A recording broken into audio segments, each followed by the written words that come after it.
नमस्कार. तर आपण आज चाललेलो आहे श्री क्षेत्र रुद्रेश्वर या मंदिराला भेट देण्यासाठी. हे मंदिर गर्भगिरीच्या कुशीतील नाथ संप्रदायाचे आद्यपीठ मानले जाते.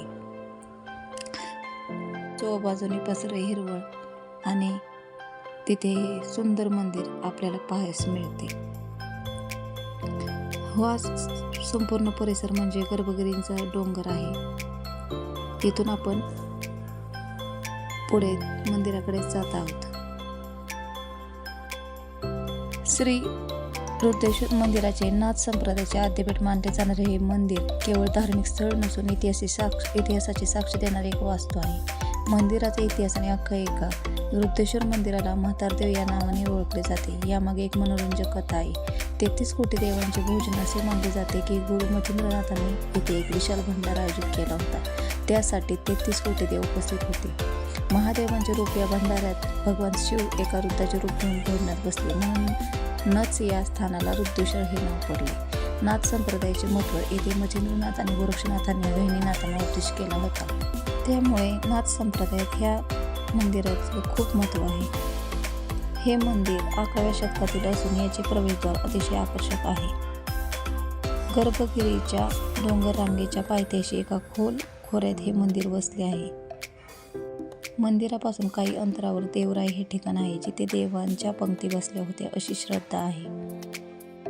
येथे महाशिवरात्रीला मोठी यात्रा भरते, ज्यासाठी देशभरातून लाखो भाविक येतात. श्रावण महिन्यात येथे दररोज विशेष पूजा आणि बेल आरतीचे आयोजन केले जाते. जर तुम्ही या पवित्र स्थानाला भेट देण्याचा विचार करत असाल तर तुम्हाला पाथर्डीपासून 21 किलोमीटर आणि अहमदनगरपासून 40 ते 45 किलोमीटर.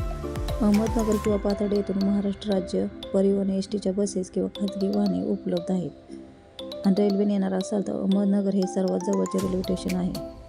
अध्यात्म आणि निसर्ग सौंदर्याचा अनोखा संगम अनुभवायचा असेल तर श्री क्षेत्र रुद्रेश्वरला एकदा नक्की भेट द्या आणि येथील शांतता तुमच्या मनाला नक्कीच प्रसन्न करेल. मंदिरात प्रवेश केल्यानंतर कासवाचे दर्शन घेऊन डाव्या साईडला एक मूर्ती आहे आणि उजव्या साईडला गणपतीची मूर्ती आपल्याला पाहावयास मिळते.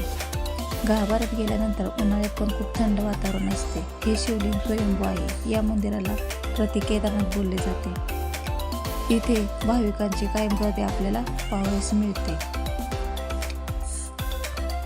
इथे पूजेचे साहित्य तसेच हातात बांधायला धागे मिळतात. या मंदिराचा परिसर अतिशय स्वच्छ व सुंदर आहे. इथे पावसाळ्यात मोरांचा आवाज येतो तसेच पक्ष्यांचा चिवचिवाट ऐकायला मिळतो. इथे आल्यावर खूप प्रसन्न वाटते. अशाच नवनवीन व्हिडिओसाठी आपल्या चॅनलला सबस्क्राईब करा.